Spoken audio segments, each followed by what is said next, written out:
Commutation Readings are made possible thanks to viewers like you. Please visit us at commutationconstruct.locals.com. Memberships are free to start with coupon code CCFREE. Hello and welcome back to Commutation Readings. I'm your host James Darian, and today we are going through the Anti-Federalist Papers number 3. I hope you all are excited for this. I know I am, and I think this is going to be a good one because it's touching right on the topics that the Federalist Papers number 2 and 3 have been touching on, well, more so 3 than 2, even though it's the same topic. So why don't we just get ready to get on into this, and remember, if you like what I'm doing, give me a like, give me a subscribe, leave a comment below, it always helps, and follow me on YouTube, BitChute, Twitter, all the social medias, and of course my website at commutationconstruct.locals.com if you like what I'm doing. Anyhow, let's hop into this. Anti-Federalist Paper number 3. New Constitution creates a national government, will not abate foreign influence. I think that might be a bit of a hyphenated name version of the title. But yeah, let's go into it. There are but two modes by which men are connected in society. The one which operates on individuals, this always has been, and ought still to be called, national government. The other which binds states and governments together, not corporations, for there is no considerable nation on earth, despotic, monarchical, or republican, that does not contain many subordinate corporations with various constitutions. This last has heretofore been denominated a league or confederacy. The term federalists is therefore improperly applied to themselves. By the friends and supporters of the proposed constitution, this abuse of language does not help the cause. Every degree of imposition serves only to irritate, but can never convince. They are national men, and their opponents, or at least a great majority of them, are federal in the only true and strict sense of the word. Whether any form of national government is preferable to the Americans to a league or confederacy is a previous question we must first make up our minds upon. That a national government will add to the dignity and increase the splendor of the United States abroad can admit of no doubt.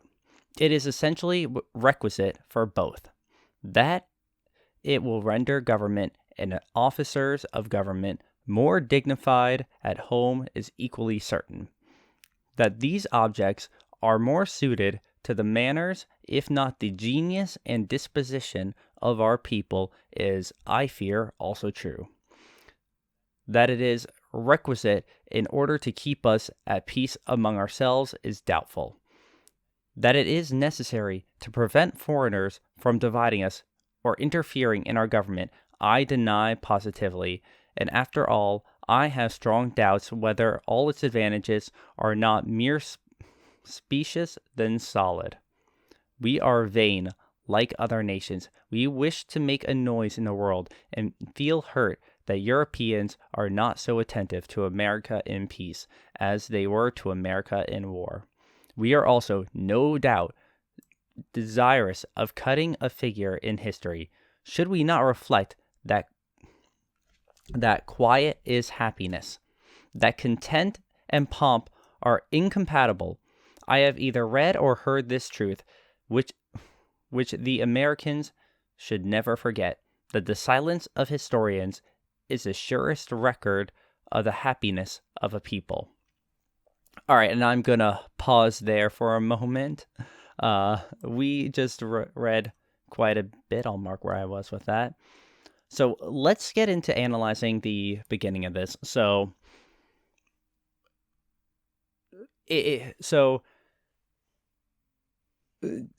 here we have the author essentially denoting that societies are organized through their state government.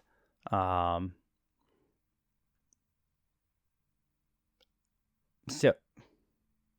states and government. national government, the other which binds state and governments together. So yeah, he's essentially saying the League or Confederacy is what's binding the governments together, and there is the government, which is what's binding society together, essentially.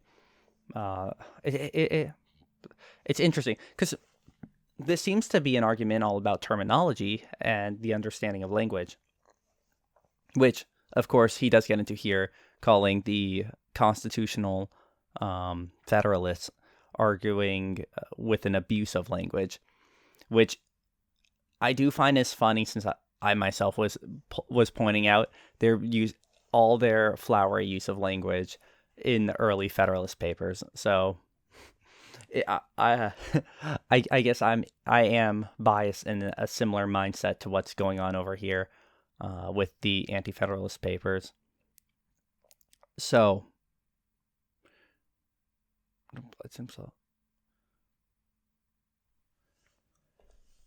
Yeah, so it seems he's basically calling out that if you were a Federalist during this time period, or so claiming to be a Federalist, it's almost a mistermer to call themselves a Federalist and Anti-Federalist to an extent.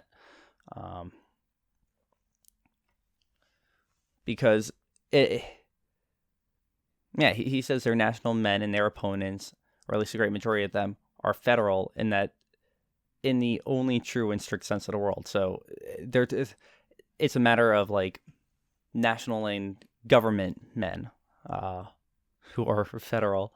It's kind of, I don't know, I think it's kind of funny, but the language here has definitely changed over time. So this one's going to take a little bit more times for me to read through. I think I'm going to go through this a few times myself to really break down my understanding of it. Now let's see here.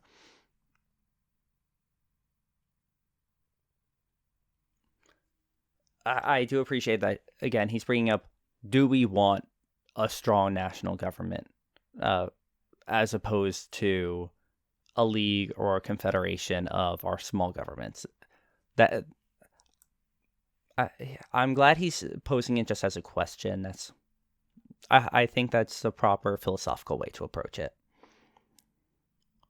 And here he admits, yeah, a national government will make us all the more marvelous appearing on the international stage, and it's even required for that. Because if you don't have a national presence, if you don't have a national presence, you don't have an international presence. So you need to have the unified force for that. Though, when he says that it will render government and officers of government more dignified at home is equally certain, that's interesting. Because to me, now, again, I don't have the full context of the time when this was written, but that sounds to me like it's actually stating it as a backlash, as something negative.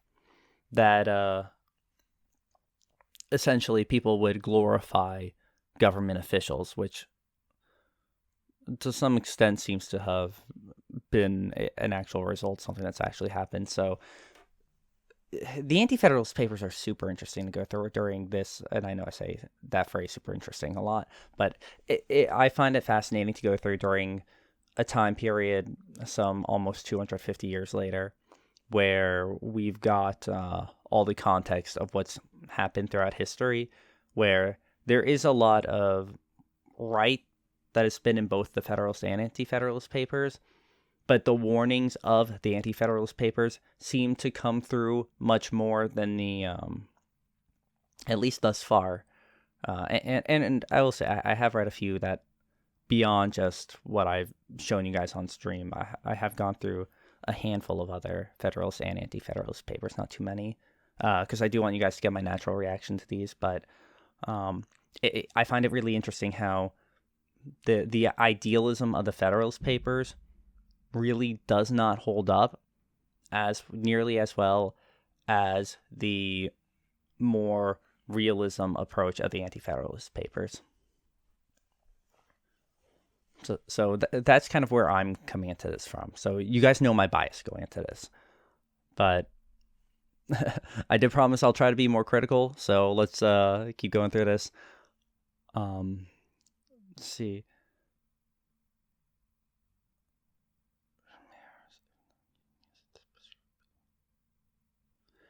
The language, though, of the Anti-Federalist Papers is it's hard to get through these days, and maybe, I'm not sure if it was at the time too, but like this line here, that these objects are more suited to the manners, if not the genius and dispositions of our people is, I fear, also true.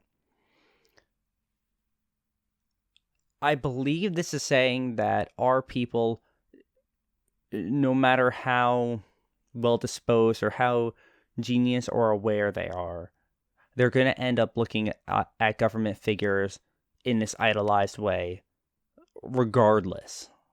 Like there is that potential for corruption there within everyone, no matter how genius they are.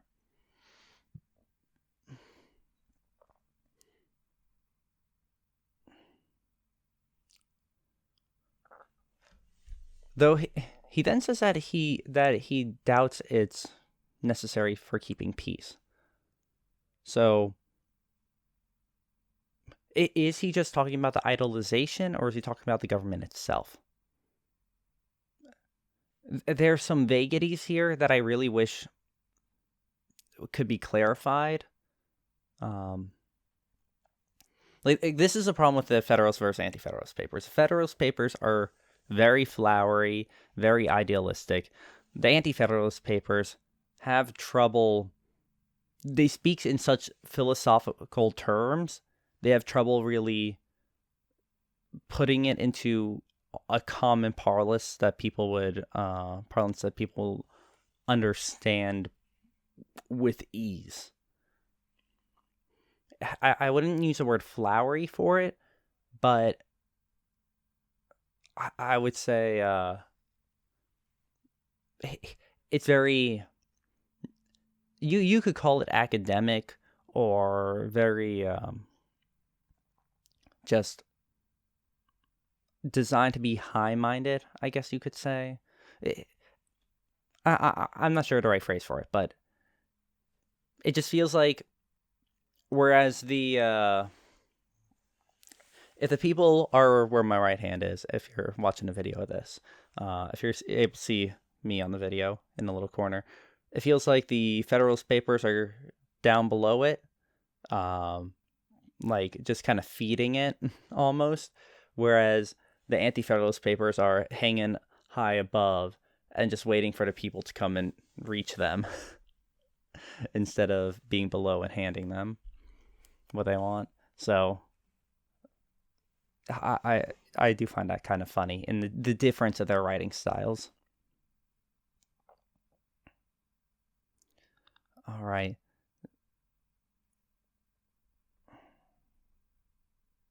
So he denies that creating a foreign government or a federal government would be able to deny foreign influences in that government.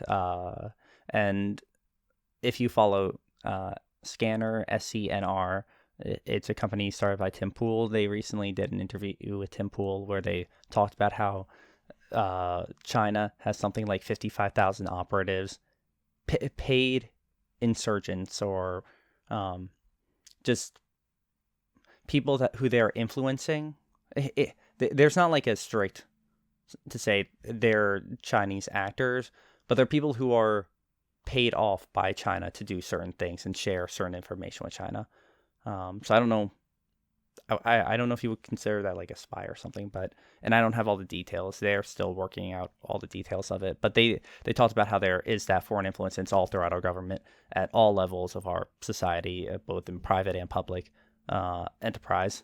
So I thought I would bring that up. So in reference to him saying having a strong federal government will prevent foreign influence, it seems that time has told us the answer is no. And maybe in more time we will see that that is absolutely true, or maybe we'll see that it's absolutely false. But it seems to me that no, it just kind of doesn't do it. I'm sorry if I'm a little off. As you can see, it's still daylight out, so I'm not in my sweet spot of the time of day when I'm recording this one. But um, yeah, the foreign influence aspect is very curious because would just being a confederation make you less susceptible or more susceptible to foreign influence? Is really hard to say. It may just be the amount of time and effort it takes changes. But whether or not it still happens may still be a guarantee either way. Possibly. I don't know. As he says, he considers that advantage as more specious than solid. As in, like, yeah, theoretically maybe, but also, like, there's wiggle room. It's not... It seems like it's safer, but it's not really.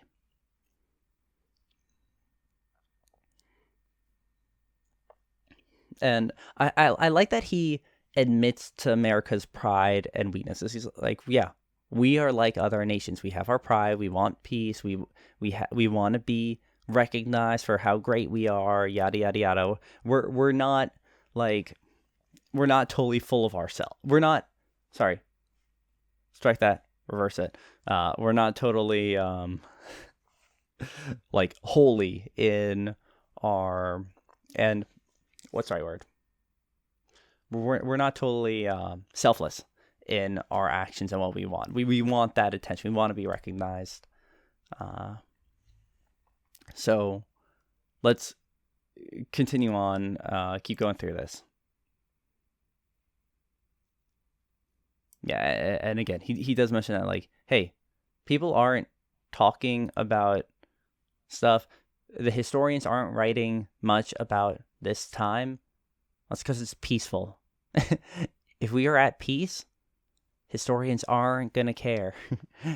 There's no explosions. There's no war. There's no bloodshed. There's nothing to write about. That's a good thing. That I find that a very funny... I really like that kind of expression of it. All right, anyhow, let's continue. The Swiss have been 400 years the envy of mankind, and there is yet scarcely a history of their nation. What is history but a disgusting and painful detail of the butcheries of conquerors and the woeful calamities of the conquered? Oof, harsh critique there. But it really isn't wrong for what written history is in many ways. It is all about people suffering, people getting crushed, and nations rising and falling. That is what makes up the history books. As far back as the Greeks with the Battle of Troy, and if you look at stories like the Odyssey, like that. So, I mean, I don't know how much of those types of stories are reality and how much are fantasy, because there is a lot of myth mixed in with these stories. But you see those stories have events.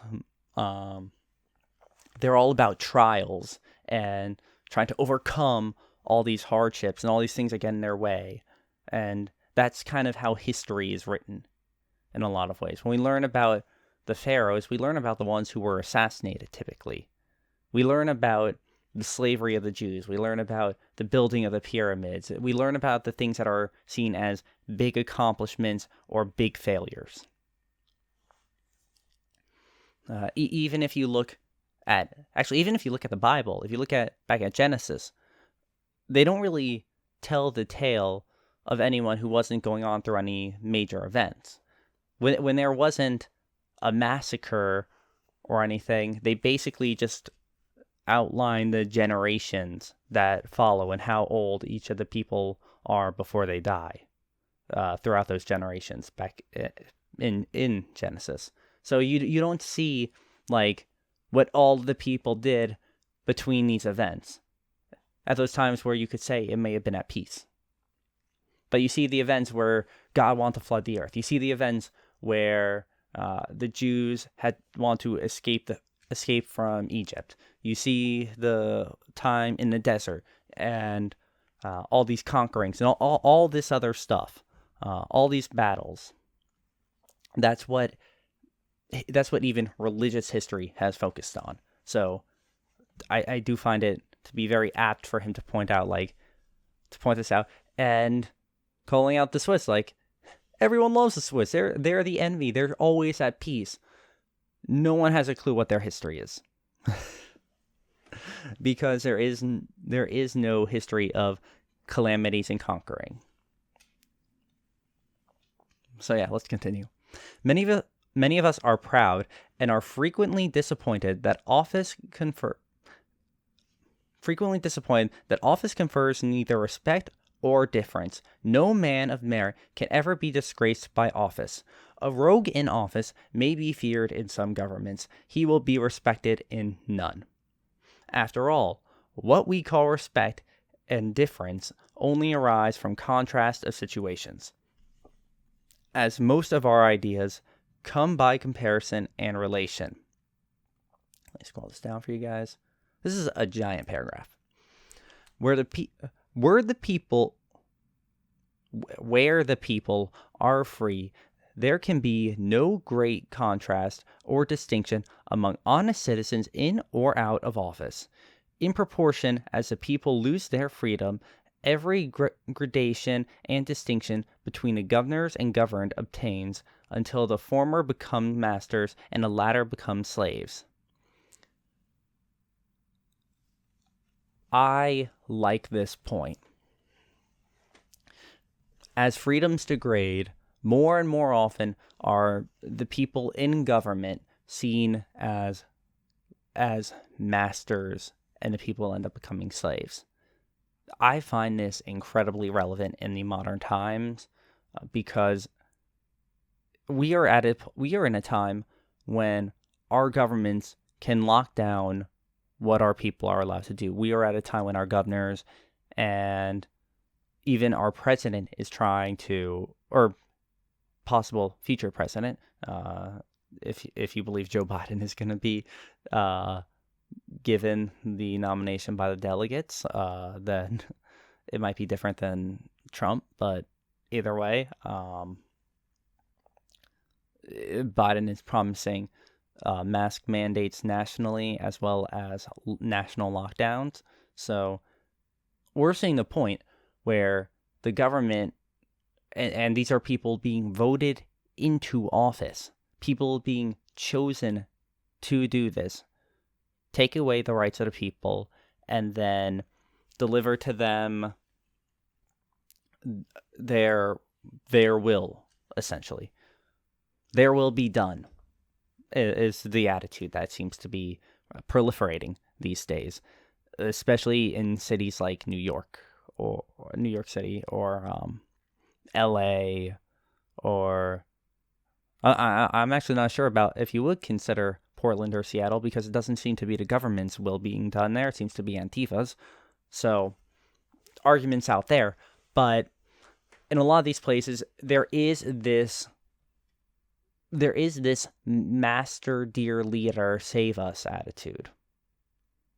And I know that sounds different from master and slave, but the fact of the matter is, if you are foregoing all of your rights to your government, then you are a slave. You just don't know it. Or you just might not know it.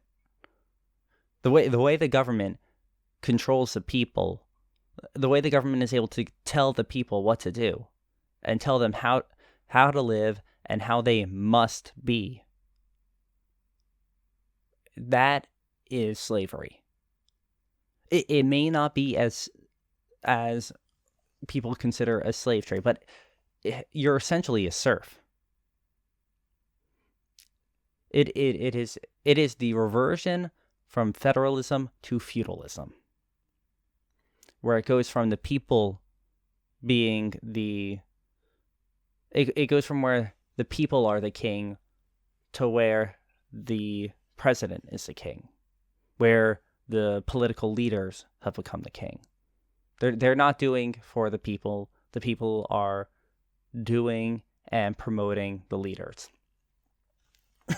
And that goes for all sides of politics these days, but that seems to be what an analysis I've been having lately. And what do you know? Within a week of me making that analysis, I come to Federalist Paper number 3. This is my first time going through it, and they're saying the exact same thing that I've been talking about with a couple of the other creators here on Locals. So let's continue this. In all governments, virtue will command reverence. Virtue will command reverence. Depends on what you consider virtue, I suppose. I wouldn't. Well, it is true that we can say, at the very least, Trump did get the most people to vote against him out of any president ever. So perhaps there is more value to this than I'm considering, but I don't know if I can give full stake in that, because virtue seems to change based on the culture and what they value in it, what the people value in it. So it's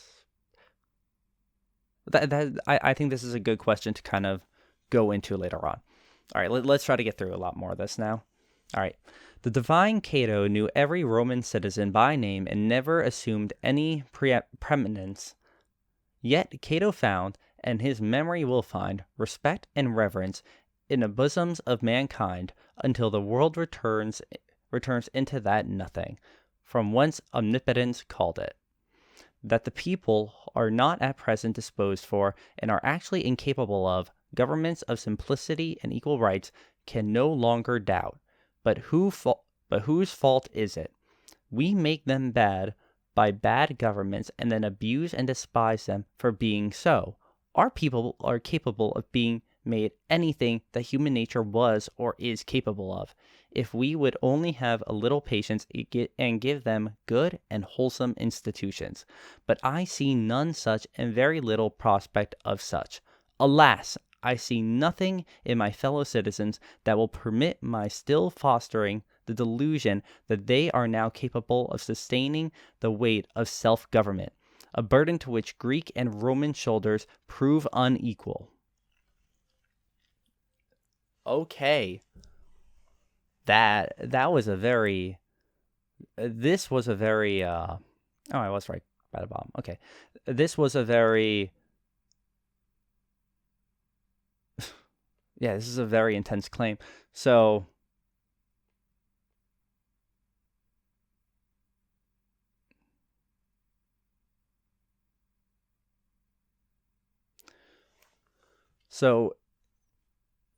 he's saying that there's no doubt that people are actually incapable of of governments of simplicity and equal rights.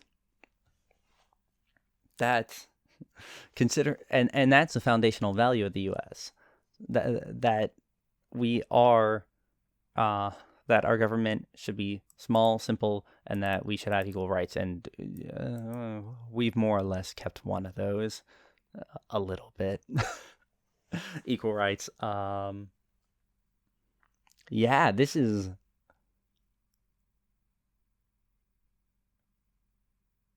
Wow, this is kind of a crazy breakdown.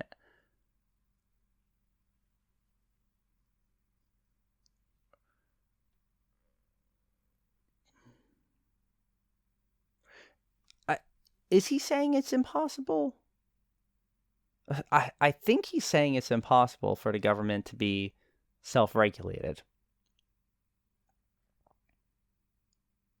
So, of course, the Cato part is talking to the respect, is referring to the respect that he was getting among the people. So, it seems, perhaps he's saying that the people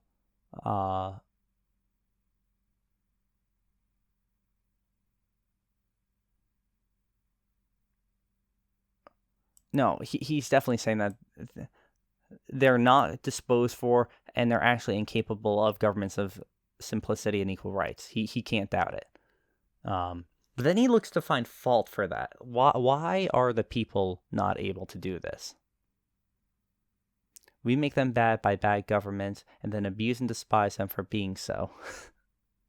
So, is it the people we're making bad by bad governments? I believe that's what he's saying here. So, we make the people bad by bad governments and abuse and despise them for being so. Or perhaps he's talking about the officials. But I believe this is talking about the people, because this whole thing seems to be about the people. Our people are capable of being anything that human nature was or is capable of. So that speaks towards American exceptionalism and American freedom in a lot of ways. That's a big part of the American ethos. Right here, what he just said about us being capable of anything and being able to achieve anything. As long as we have patient and good and wholesome institutions. Well, at the very least, patience and hard work, I think, is what people say now. Though wholesome institutions, there are definitely some curiosities about that, and I don't think anyone would say that the U.S. is necessarily very full of wholesome institutions at this point. And he doesn't see that as being likely either. Very little prospect. Alas. All right, so there's a flowery language for this one. It almost feels like a Shakespearean speech when you're looking at that part. Like, but I see none such, and very little prospect of such. Alas. It's very dramatized, it feels like. So, I guess it's got to go both ways sometimes.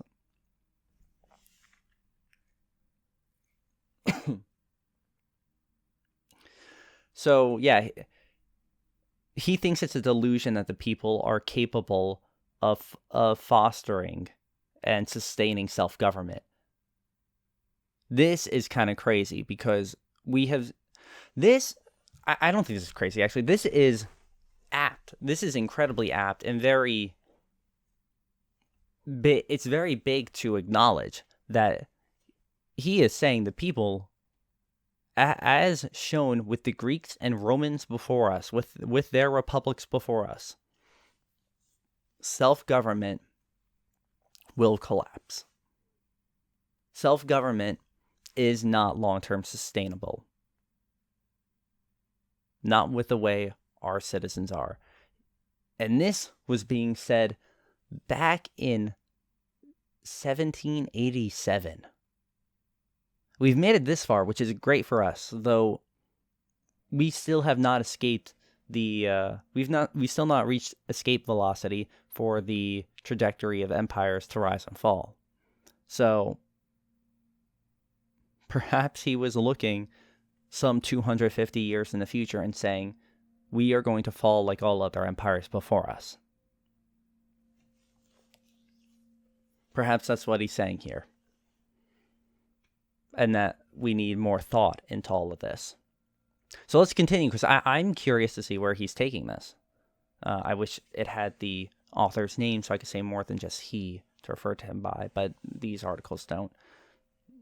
I don't believe. Yeah, no, they don't. So, let us continue this. The honor of supporting the dignity of the human character seems reserved to the hardy Helvetians alone. If the body of the people will not govern themselves, and govern themselves well too, the consequence is unavoidable. A few will and must govern them. Then it is that government becomes truly a government by force only, where men relinquish part of their national rights to secure the rest, instead of a union of will and force to protect all their natural rights, which ought to be the foundation of every rightful social compact. Whether national government will be productive of internal peace is too uncertain to admit of decided opinion. I only hazard a conjecture when I say that our state disputes in a confederacy would be I only hazard a conjecture when I say that our state disputes in a confederacy would be disputes of levity and passion which would subside before injury. That could have been worded so much better. um,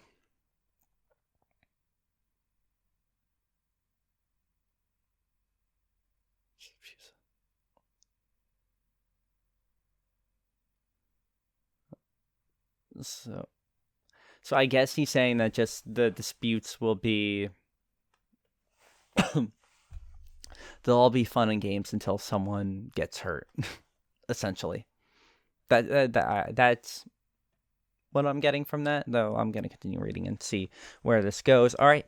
The people being free, government having no right to them, but they to government. They would separate and divide as in interest or inclination prompted, as they do at this day, and always have done in Switzerland. In a national government, unless cautiously and fortunately administered, the disputes will be the deep-rooted differences of interest, where part of the empire must be injured by the operation of general law. And then should the sword of government be once drawn, in which heaven avert, I fear it will not be sheathed, until we have waded through that series of desolation which France, Spain, and the other great kingdoms of the world have suffered, in order to bring so many separate states into uniformity of government and law, in which event the legislative power can only be entrusted to one man, as it is with them, who can have no local attachments, partial interests, or private views to gratify.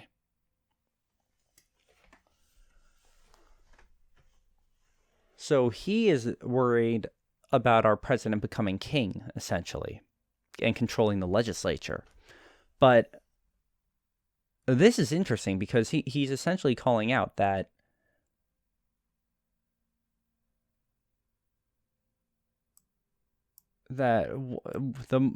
essentially the longer time goes on, the disputes we have with each other will become deep-rooted differences of interest.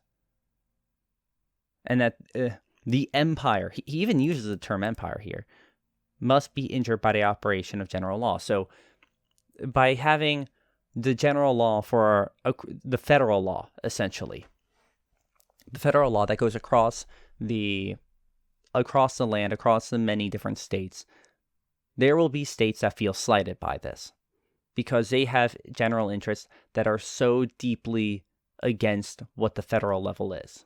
But the federal level wants to make law. So,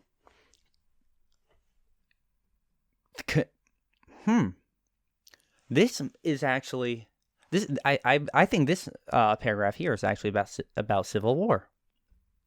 It seems to me that he's saying eventually there will be disputes, there will be rebellion. The states are going to need to unsheathe their sword, which he's scared they'll never sheath again. It seems that perhaps they did after the Civil War, but there's essentially going to be the threat of war and military action for any states that try to essentially exert their own autonomy. There's going to be some kind of despotic rule eventually, and eventually the people will rise up against that in some form, and people will just say, well, let one person who's not really empowered or not really biased to any individual state, no local attachments, become the leader.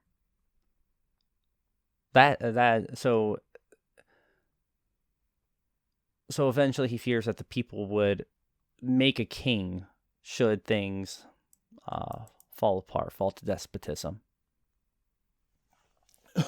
That could be one thing that happens. It really could. So let's keep going with this.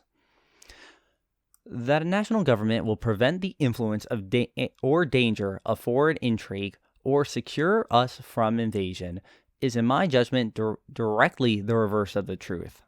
Okay, so he thinks that a national government will actually create more war, more foreign danger. This is interesting. Sorry about that. Got something in my throat. The only foreign, or at least evil foreign influence must be obtained through corruption. Where the government is lodged by the body of the people, as in Switzerland, they can never be corrupted, for no prince or people can have resource enough to corrupt the majority of a nation. And if they could, the play is not worth the candle. The facility of corruption is increased in proportion as power tends, by representation or delegation, to a concentration in the hands of a few. Massive claim here, massive claim. So this is the hallmark argument for small government, because it is directly calling out the fact that as you concentrate power more, as a federal government has more power and there are fewer people to control and execute that power, there becomes a much more fine-tuned avenue to which foreign influences can attempt to corrupt our own government.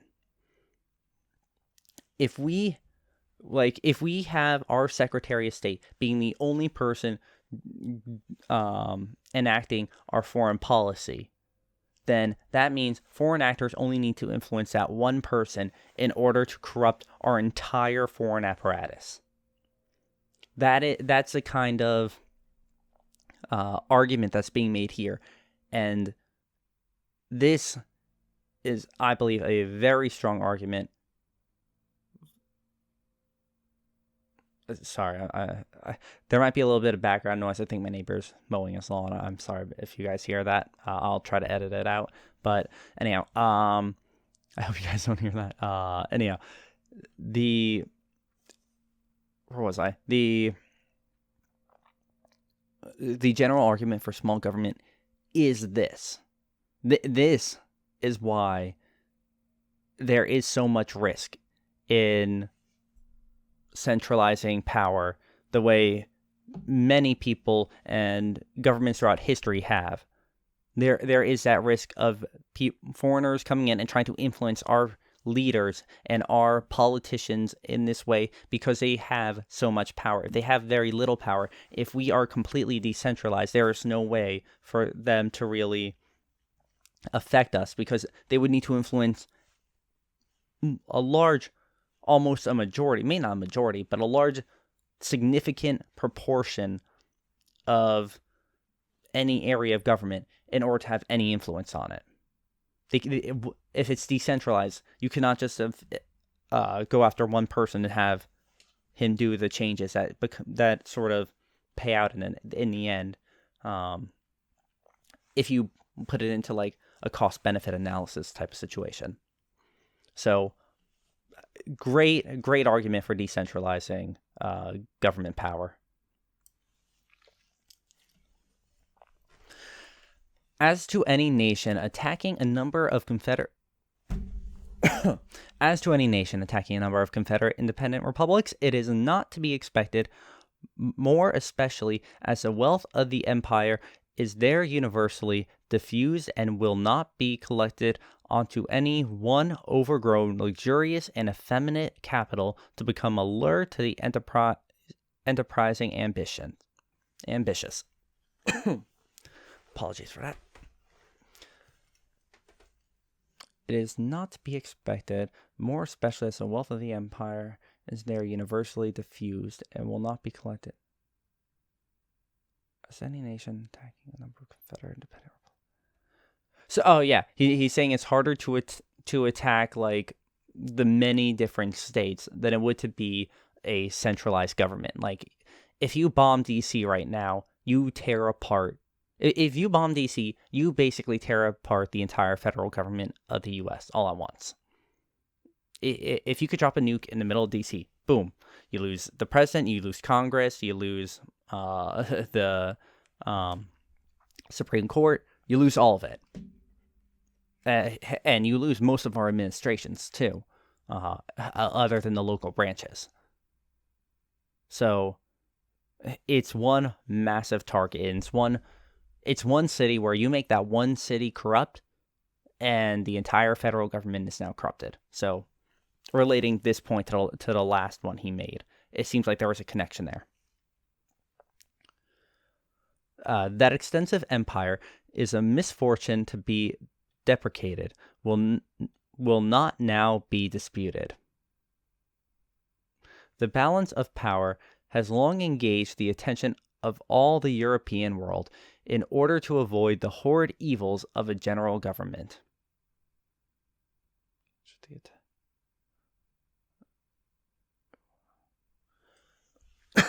So European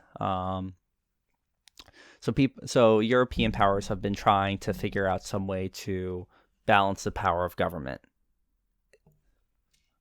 to avoid the tyranny and the despotism that he's alluding to. The same government, pervading a vast extent of territory, terrifies the minds of individuals into meanness and submission. All human authority, however organized, must have confined limits, or insolence and oppression will provide the offspring of its grandeur, and the difficulty, or rather impossibility, of escape prevents resistance. I'm going to have some water for a moment, excuse me.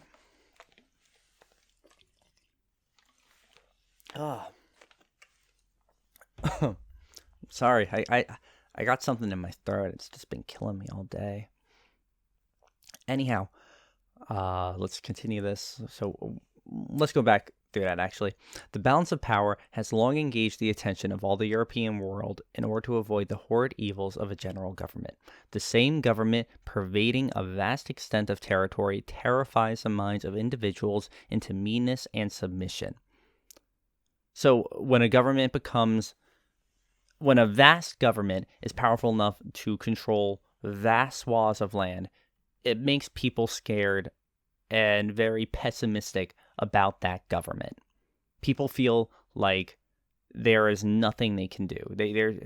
Because this massive government obviously will have all these strong armies and whatnot. They're not going to have a feeling that they can do anything about it. All human authority, however organized, must have confined limits, and insolence and oppression will prove the offspring of its grandeur, and the difficulty, or rather impossibility, of escape prevents resistance.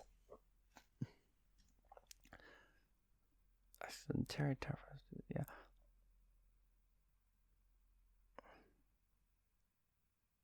So yeah, if you don't limit what an authority can do,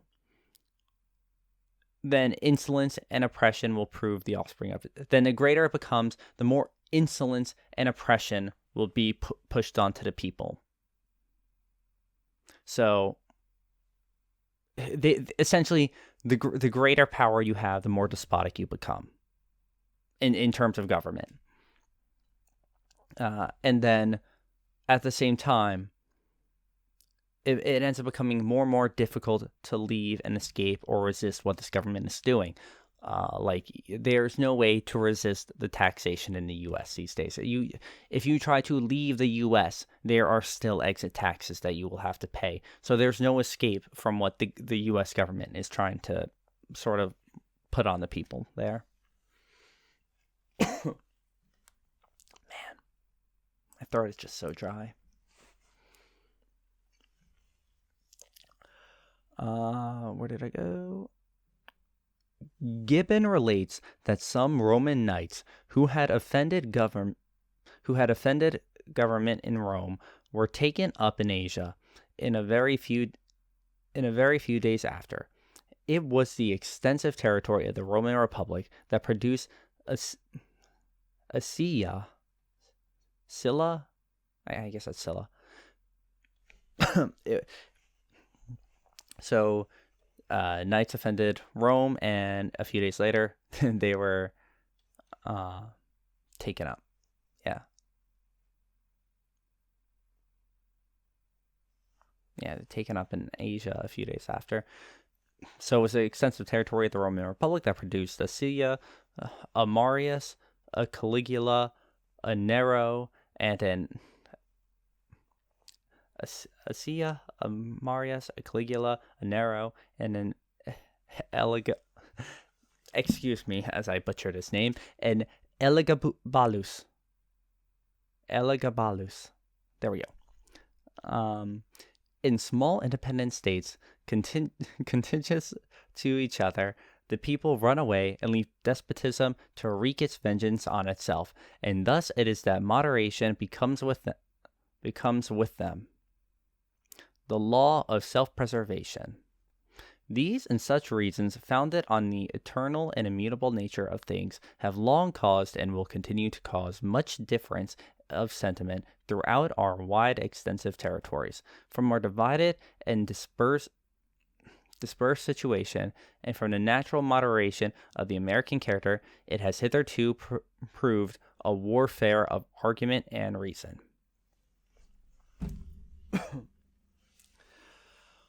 Wow, that was an intense one. That was not what I expected it to be. In many ways, that wasn't what I expected it to be. I did not expect to see an entire rebuke of self-governance inside one of the Anti-Federalist Papers. That's kind of crazy.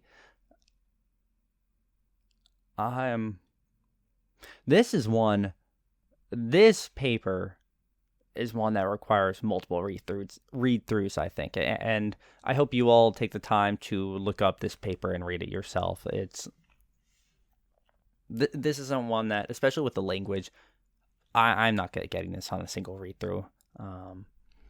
And I mean, I'm a bit distracted also with my throat being sore, but yeah, it's interesting because he's calling out that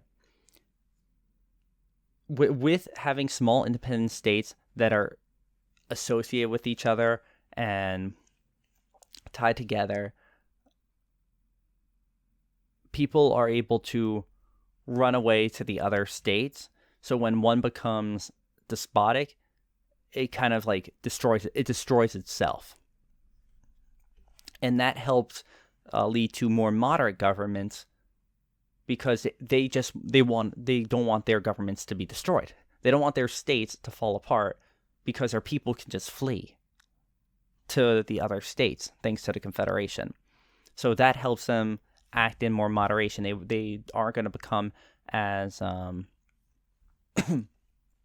as destructive, as despotic as they could be.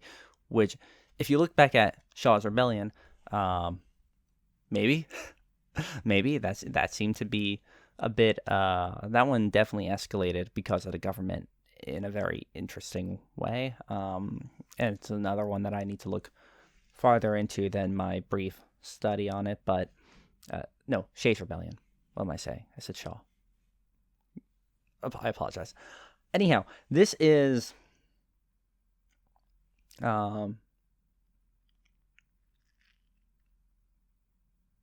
yeah, and in the end, he's admitting that this is a warfare of argument and reason. The people are not settled on this. The leaders are not settled on this. This is something that must be debated. It's not just that it should be debated, it's that it must be debated, and that the arguments and reasons on all sides must be heard. And this also seems to be a good reason for the argument for the Bill of Rights, the rights that the government is not allowed to violate, the rights that the government, that they are not allowed to violate. And because as he was saying before, where was it? The natural rights. He said it a few times throughout here, that natural rights become really subject to the hand that feeds them. They become subject to the government and what they want. So this has been it for Federalist Paper number 3. I hope you guys enjoyed the read-through and discussion about it. I know this has gone on a little bit long. I'm trying to speed these things up, but again, I'm a little bit disoriented a bit today. But I still think this was a good conversation. I'm glad to be able to be here with you guys. So if you liked it, remember, give it that like. If you dislike it, you know what to do. And be sure to leave a comment below. I don't think I had the best analysis of this one. This is going to take me a few times to read through. If you guys have ever read it, or if you guys have your own thoughts on what we talked about in this episode of Commutation Readings with the Anti-Federalist Paper number 3, then please leave that below. Let's talk about it.